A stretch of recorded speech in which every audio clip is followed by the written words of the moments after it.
Class 9th, ठीक है। इसमें हम लोग आज स्टार्ट करेंगे फर्स्ट चैप्टर मोशन।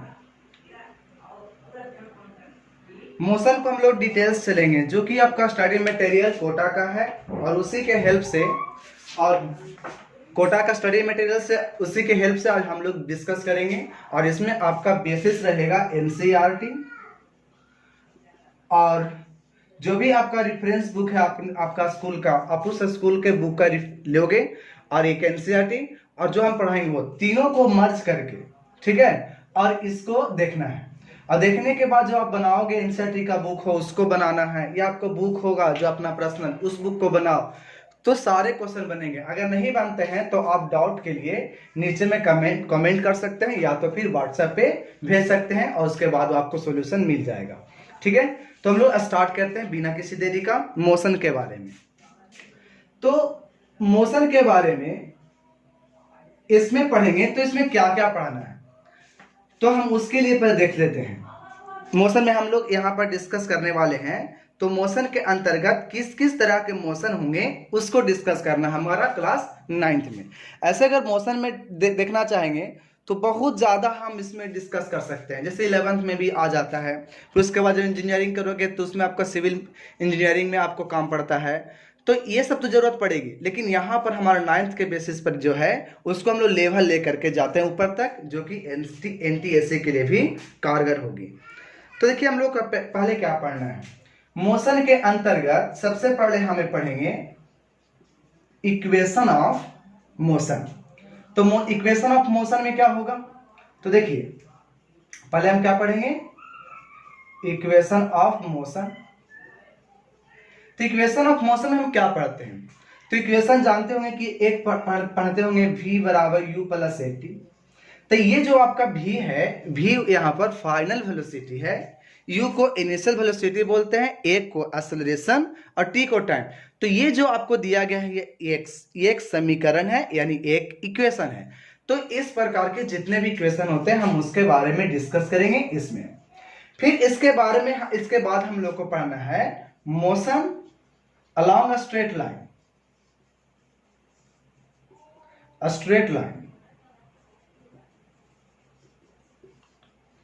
जैसे ही motion along a straight line, ये क्या है, जैसे हम एक लाइन में जब जाते हैं, तो जैसे मैं एक फॉर्मूला और अगर ले लेंगे यहाँ पर s/ut plus half at square, तो कभी कभी सुने होंगे कि यहाँ पर जो s है, ये s को कभी कोई डिस्टेंस भी बोलते हैं और कभी कभी कोई से डिस्प्लेसमेंट भी बोलते हैं। लेकिन हम यहाँ पर डिस्टेंस और डिस्प्लेसमेंट दोनों कब बोल सकते हैं, तो उस वो वाले मोशन को हम लोग यहाँ पर देखते हैं मोशन अलोंग स्ट्रेट लाइन। तो जब हम लोग डिस्कस करेंगे मोशन अलोंग स्ट्रेट लाइन में, तब वहां पर हम लोग स्पीड को ये जो इक्वेशन को लगा सकेंगे। लेकिन अगर हम लोग यहाँ पर लगा रहे हैं और अगर एस को डिस्टेंस मान रहे हैं, इस मोशन नहीं है, दूसरे तरह का मोशन है, तब इसमें डिस्टेंस मानना यहाँ पर गलत हो जाएगा। तब हमें यहाँ पर क्या मानना पड़ेगा, डिस्प्लेसमेंट। यानी एस यहाँ पर हमेशा डिस्प्लेसमेंट होता है, एकदम ध्यान में रखना, एस हमेशा डिस्प्लेसमेंट होता है। लेकिन अगर हम मोशन अलोंग स्ट्रेट लाइन चलेंगे, एक ही रेखा में अगर डायमेंशन हो जाए, वन डायमेंशनल मोशन हो जाए, एक डायरेक्शन में मोशन चलता हो, तो उस केस में हम यहाँ पर कह सकते हैं कि दूरी हो यानी डिस्टेंस हो या डिस्प्लेसमेंट हो, कोई प्रभाव नहीं पड़ेगा। वो आपका दोनों के लिए ये फॉर्मूला हम यूज कर सकेंगे। कब, जब मोशन अलोंग स्ट्रेट लाइन रहेगा तब, ये एकदम ध्यान में रखना है। इसके बाद हम लोग को पढ़ना है यूनिफॉर्म मोशन के बारे में। अब यूनिफॉर्म मोशन क्या होता है, देखिए नेक्स्ट में क्या पढ़ेंगे हम लोग, uniform and non uniform motion.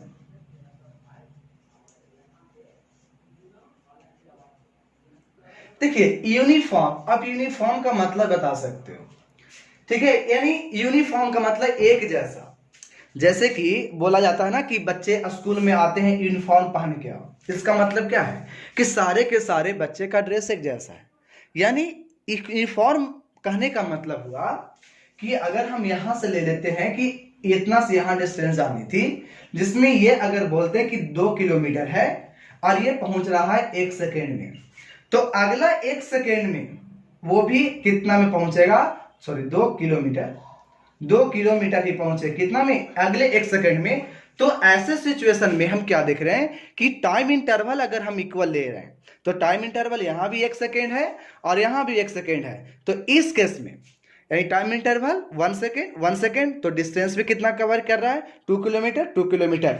तो ये एक यूनिफॉर्म रेट से हो रहा है, न ज्यादा और न कम।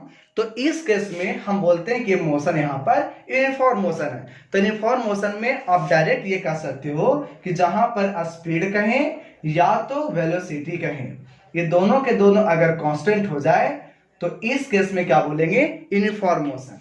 और जब ये कांस्टेंट होता है उस केस में एक्सेलरेशन कितना होगा, 0।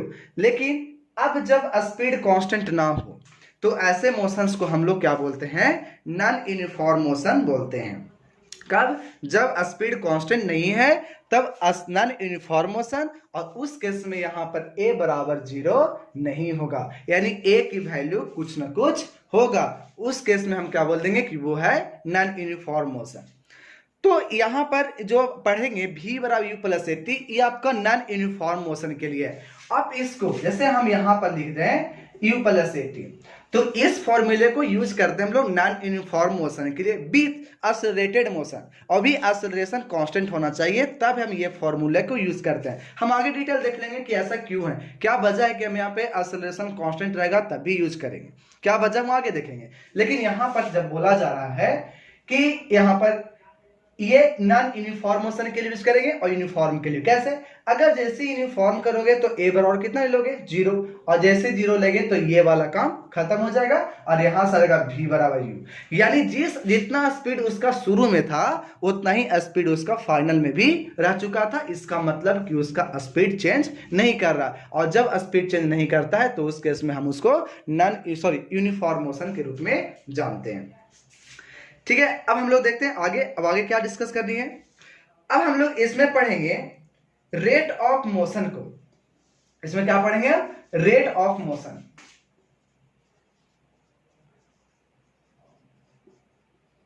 रेट ऑफ मोशन में क्या है, तो जानते हैं ना कि डिस्टेंस कवर करने का जो रेट होता है उसे हम लोग स्पीड कहते हैं। तो सबसे पहले हम स्पीड देखेंगे, और स्पीड देखने के बाद उसको जब रेट निकालेंगे कि rate of change of speed, तो नोन एज एक्सेलरेशन। तो इसमें हम लोग को स्पीड और एक्सेलरेशन के बारे में डिस्कस करना होगा रेट ऑफ मोशन में। इसके बाद हम लोग को लास्ट टॉपिक इसमें डिस्कस करेंगे और वो है सर्कुलर मोशन। तो सर्कुलर मोशन में एक बात यहां पे हम बोलना चाहेंगे कि सर्कुलर मोशन दो प्रकार के भी ले सकते हैं, एक तो होगा नॉन यूनिफॉर्म सर्कुलर मोशन और एक होता है यूनिफॉर्म सर्कुलर मोशन। लेकिन यहां पर हम लोग जो डिस्कस करना है वो करना है यूनिफॉर्म सर्कुलर मोशन के बारे में, लेकिन हम उसको आगे देख लेंगे, बहुत हद तक हम आगे उसमें निकल जाएंगे। तो अब हमारा एक क्वेश्चन है कि मोशन आखिर है क्या। मोशन हम कब समझेंगे कि कोई बॉडी मोशन में है और कब समझेंगे कोई बॉडी मोशन में नहीं है। तो मोशन को समझने के लिए हमें कुछ एग्जांपल लेना पड़ेगा और हम मोशन के बारे में अभी देखेंगे। तो देखिए, जैसे कि मोशन कह रहे हैं,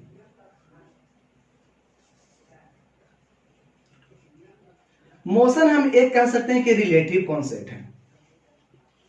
क्या है ये, रिलेटिव कॉन्सेप्ट। अब कैसे रिलेटिव कॉन्सेप्ट है, जो आंख देखता है उसी को हम लोग मोशन मान के चलते हैं और उसी आधार पे हम क्वेश्चन बनाएंगे। ऐसा नहीं है कि जैसे कि आप पढ़े होंगे, चाहे देखे होंगे, फील किए होंगे कि आप कार पे चढ़ जाओ और चढ़ने के बाद आपने ये देखा होगा कि पेड़ अगर ये साइड है, ट्रीज लगे हुए, तो ये फील होता होगा कि अगर कार इधर जा रही है तो अपने आप को लगा होगा कि हम तो रुके हुए हैं और कौन जा रहा है, तो ये पेड़ ही पीछे जा रहा है। ऐसा वजह जो आता है, ये जो हम देख पा रहे हैं, यही मोशन को हम लोग क्या बोलते हैं, रिलेटिव मोशन। यानी हम यहां से, तो हमने क्या देखा कि अगर ये स्पीड है आगे भी का, लेकिन हमको ये पता चलता है कि जो भी पैसेंजर अगर इनसाइड अगर है, अंदर में है, तो अपने आप को रुका हुआ समझता है, लगता है कि वो चल नहीं रहा, लेकिन उसने क्या सोचता है कि ये हम नहीं चल रहे हैं, पेड़ जा रहा है इधर का, वो भी कितना का स्पीड से, भी क्या स्पीड से, ऐसा फील होता है। तो इसका मतलब ये है कि आंख जो देख रहा है वह सही देख रहा है, लेकिन ओरिजिनल में वो नहीं होता है। फिर भी हम उसी को आंखों का देखा हुआ तभी हम कहते हैं कि वो मोशन में है। ठीक है, तो मोशन का मेन डिफिनेशन ये मिलता है कि अगर पोजीशन में चेंज हो जाए, पोजीशन में क्या हो जाए, चेंज हो जाए, तो जैसे अगर हमको पोजीशन में चेंज नजर आ जाए तो हम बोल सकते हैं कि वो दोनों आपस में मोशन में थे। तो कभी हम एक आदमी एक रिस्पेक्ट में किसी को लेकर के नहीं कह सकते हैं कि वो मोशन में है। ठीक है, तो किसी न किसी दो थिंग्स जरूर होंगे और दो को के कंपेयर में लेंगे तभी हम कह सकते हैं कि वो मोशन में आ जाएगा या आया हुआ है। मोशन में कब होगा, जब उसके पोजीशन में चेंज आएगी। जैसे हम एक एग्जांपल लेते हैं, आप एग्जांपल को ध्यान से समझोगे। देखो एग्जांपल में क्या है, मानते हैं कि यहां पर एक आदमी ए है जो कि रुका हुआ है, एकदम रेस्ट में है। तो ए व्यक्ति क्या है, रेस्ट में है, रुका हुआ है। अब एक यहां पर जो बी है वो एक कार में आगे बढ़ रहा है, भी स्पीड से आगे बढ़ रहा है। कौन है आदमी इसमें, बी। इसमें एक आदमी और ले लेते हैं सी को, ऐसे करते नहीं लेते हैं। एक आदमी अब है सी,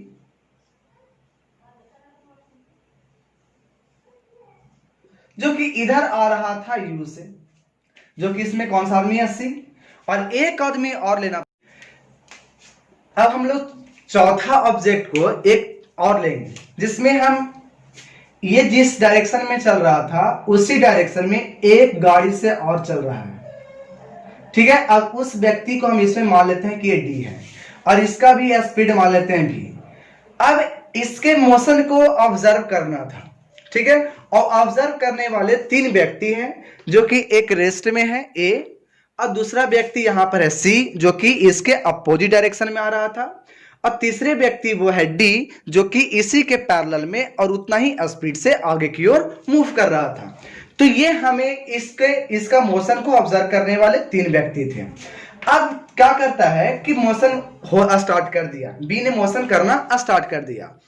अब सोचना यह है कि स्टार्ट जब किया है तो ए क्या करेगा कि अरे ये तो जा रहा है आगे, क्योंकि ये तो रुका हुआ है। तो इससे जब ये मोशन करेगा तो आगे बढ़ेगा ना, और जब आगे बढ़ेगा तो कुछ दूरी तो पोजीशन तो चेंज करेगी, और पोजीशन चेंज करेगा मतलब अब ये कहेगा कि बी मोशन कर रहा है, लेकिन कितने के स्पीड से।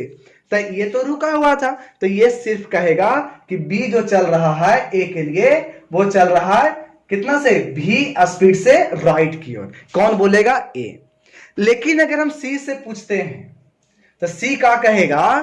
तब एक बात बताइए, आप लोग फील किए होंगे, एक गाड़ी इधर से जा रही है और एक गाड़ी इधर से आ रही है। अब जब दोनों चलती रहती है तो आपको क्या लगता होगा, बहुत जल्दी क्रॉस कर गया, यानी हाई स्पीड से, तो स्पीड बढ़ जाता है ऐसा हमें लगता है। तो जो देखने वाला होता है वो अपने आप को रोक लेता है, ये समझता है कि हम तो रुके हुए हैं, यानी हम नहीं चल रहे हैं। और जब नहीं चल रहा होगा तो इसका स्पीड कितना मान लिया जाएगा, 0।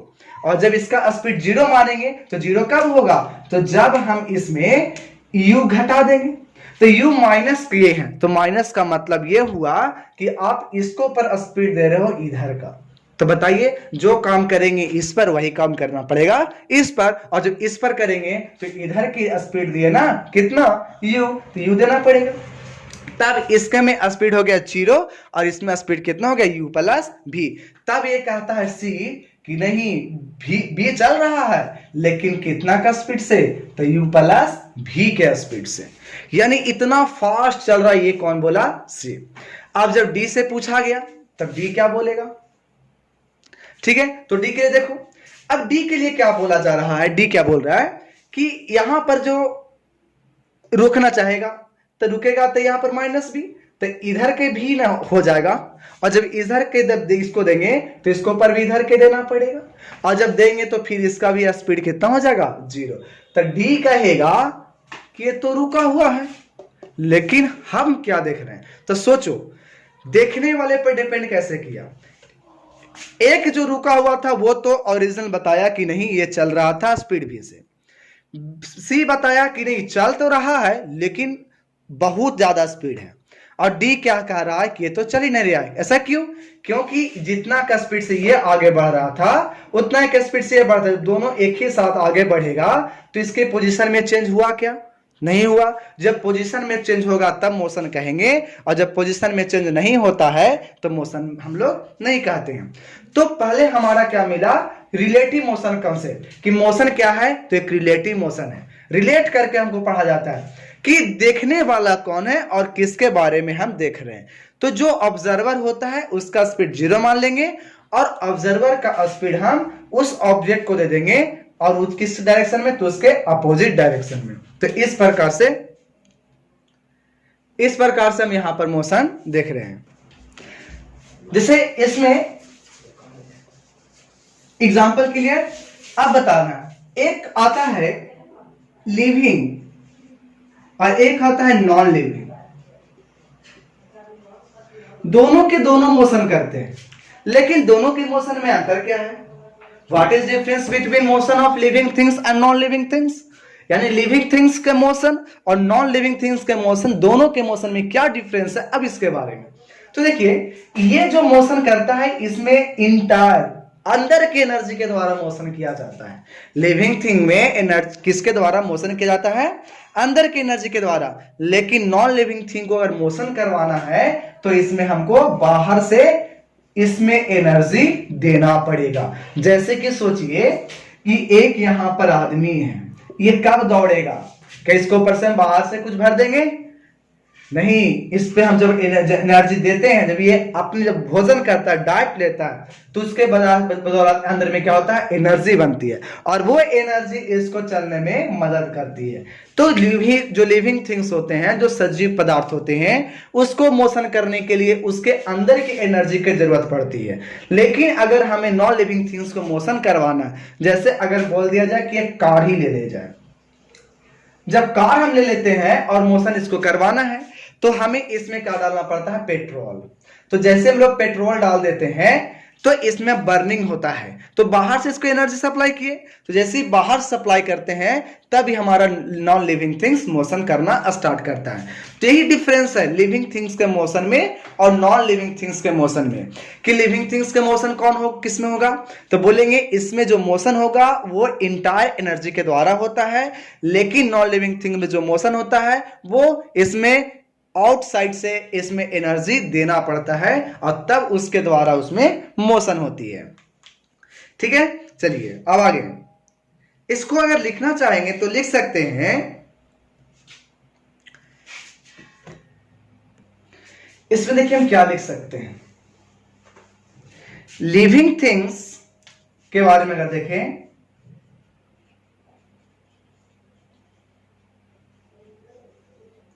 living things moves, a living things object, a living things moves because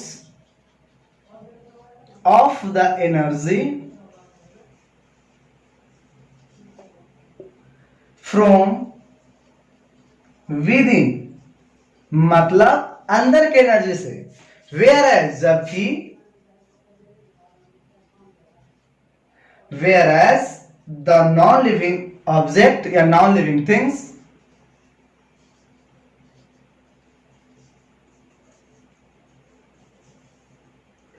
require energy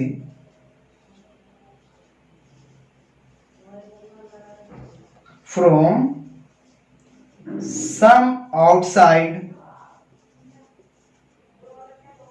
source to move।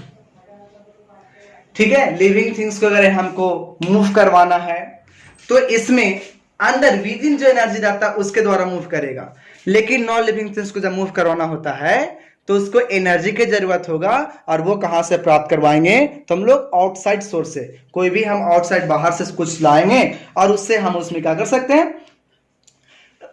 Move करने के लिए हम उसमें एनर्जी प्रोवाइड करवा सकते हैं। ठीक है, अब हम लोग को पढ़ना है टाइप्स ऑफ मोशन। ठीक, मोशन में कितना प्रकार का हमारे टाइप्स होते हैं। टाइप्स ऑफ मोशन में देख लेते हैं कि ऐसा अगर देखा जाए तो मोशन तो बहुत सारे टाइप से हो सकता है, लेकिन जो हमारा जरूरत है उसको एक होता है। और एक बताओ इसमें उससे पहले,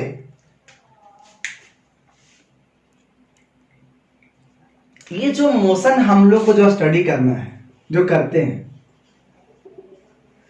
किस फिजिक्स के किस टॉपिक में यानी किस चैप्टर में या फिजिक्स का किस पार्ट में करते हैं, तो आप लोग को समझना होगा एक मैकेनिक्स होता है। मैकेनिक्स, मैकेनिक्स के अंदर हम लोग मोशन को लाते हैं। अब मैकेनिक्स में हम लोग क्या मानते हैं अब इसके बारे में, तो देखिए अगर बहुत बड़ी भी ऑब्जेक्ट होगी ना तो उसको हम लोग मैकेनिक्स में एक पॉइंट ऑब्जेक्ट की जैसा मानेंगे। तब हम इसमें मोशन के आधार पर हम इस क्वेश्चन को सोल्व कर पाएंगे। लेकिन अगर ऐसा नहीं हुआ कि मोशन हम बना किए, ठीक है, लेकिन इसने बड़े ऑब्जेक्ट था और इसको हम लोग बहुत बड़े ऑब्जेक्ट के रूप में ही मान के और उस मोशन के जो फॉर्मूले थे ना v/u+at, इस पर अगर डाल दे और तब बन जाए, ये पॉसिबल नहीं है। हम उस फॉर्मूले पे लाने के लिए इतने बड़े ऑब्जेक्ट को हमें छोटे से ऑब्जेक्ट में जो कन्वर्ट करते हैं और तब उसे बनाते हैं, तो वही हमारा क्या कहलाता है, मैकेनिक्स। तो मैकेनिक्स में जब हम लोग डिस्कस करते हैं किसी भी चीज को, तो उस केस में हमारा जो बहुत बड़े ऑब्जेक्ट भी होगा तो भी हम उसे पॉइंट ऑब्जेक्ट के रूप में लेते हैं। चलिए मोशन का डिफिनेशन क्या था, तो हम बोले कि पोजीशन में चेंज होनी चाहिए टाइम के साथ में, ठीक है। तो लिख सकते हैं कि motion is change in position of an object with time. Position में चेंज तो होगी ही और साथ ही साथ किसके आधार पे, टाइम के आधार पे। ऐसा नहीं कि टाइम हम लिए ही नहीं और पोजीशन में चेंज खोज रहे हैं, ऐसा कैसे हो सकता है। लेकिन टाइम में अगर डिफरेंस आ जाए कि पहले 2 सेकेंड में वो 4 मीटर पे था और अब टाइम बढ़ करके 8 सेकेंड हो चुका है और वो 4 मीटर से 4 मीटर पर ही है, तब बोलेंगे कि अभी मोशन नहीं किया था।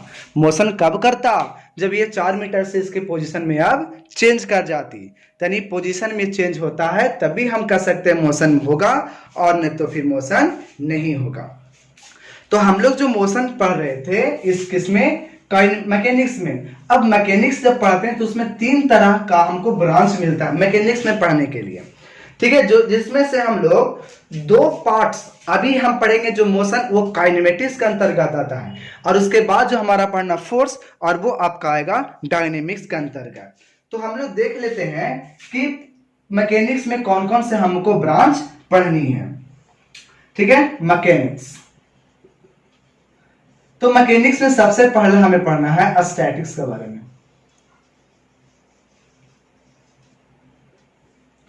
ठीक है। दूसरी बात हमें पढ़नी है काइनेमेटिक्स,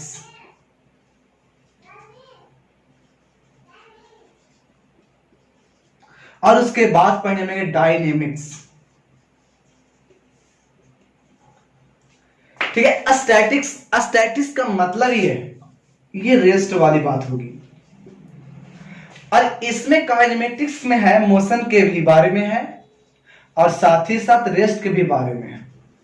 लेकिन इसमें जो पढ़ना है मोशन के बारे में या रेस्ट के बारे में, इसमें बिना उसके कॉज को जाने हुए और तब हमें डिस्कस करनी है, तो ऐसे ब्रांच को हम लोग क्या बोलते हैं, kinematics.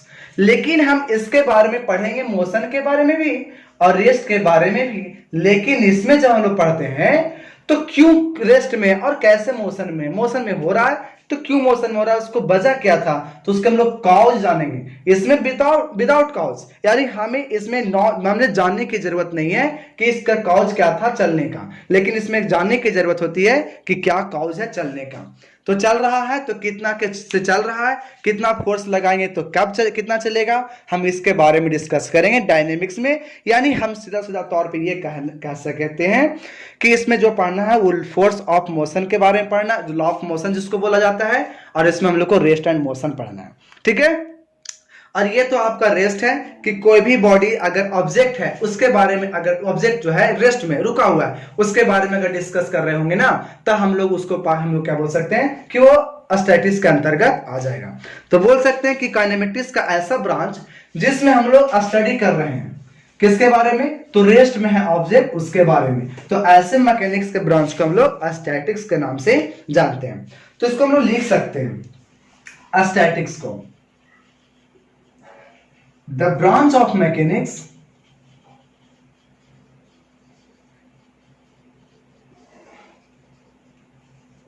The branch of mechanics which deal with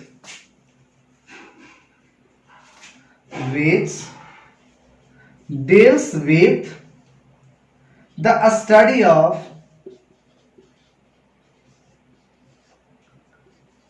the object at rest. जब ब्लॉक या ऑब्जेक्ट रेस्ट में और तब हम लोग स्टडी करते हैं, तब उस केस में हम लोग बोलते हैं कि वो स्टैटिक्स के अंतर्गत आएगा। काइनेमेटिक्स के अंतर्गत क्या आएगा?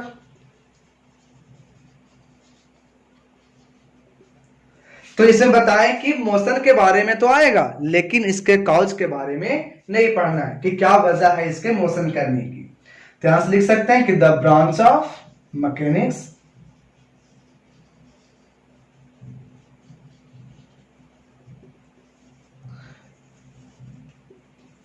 which deals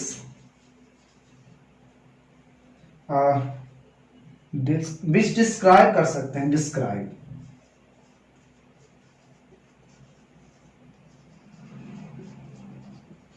motion without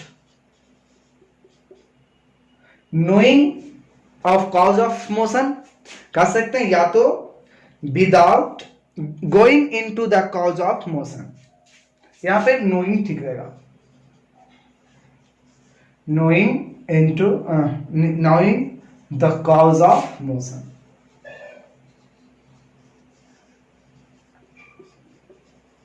motion के बारे में बिना जाने हुए डिस्कस करेंगे, उस वाले ब्रांच को हम लोग क्या बोलते हैं? काइनेमेटिक्स। चलिए अब नेक्स्ट है डायनेमिक्स। डायनेमिक्स में क्या होगा?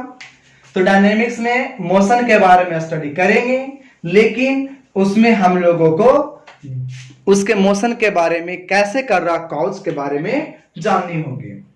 तो थर्ड क्या था? Dynamics.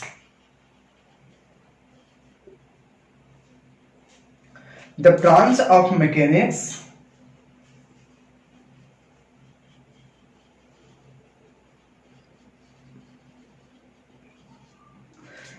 which deals with the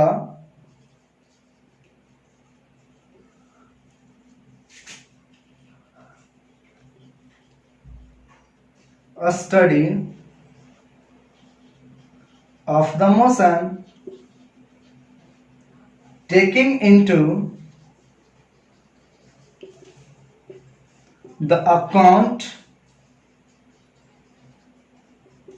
of the force which cause the motion of object।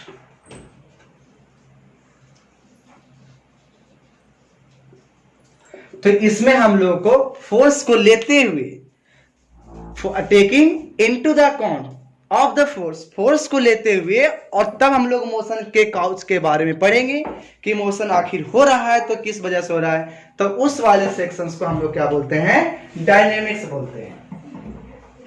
ठीक है, तो आज का सफर यहीं तक रहने देते हैं, और उसके बाद हम लोग आगे चलेंगे पॉइंट्स को लेकर के कि ऑब्जेक्ट मूव करता है, यानी आगे हम लोग मोशन को कंटिन्यू करेंगे।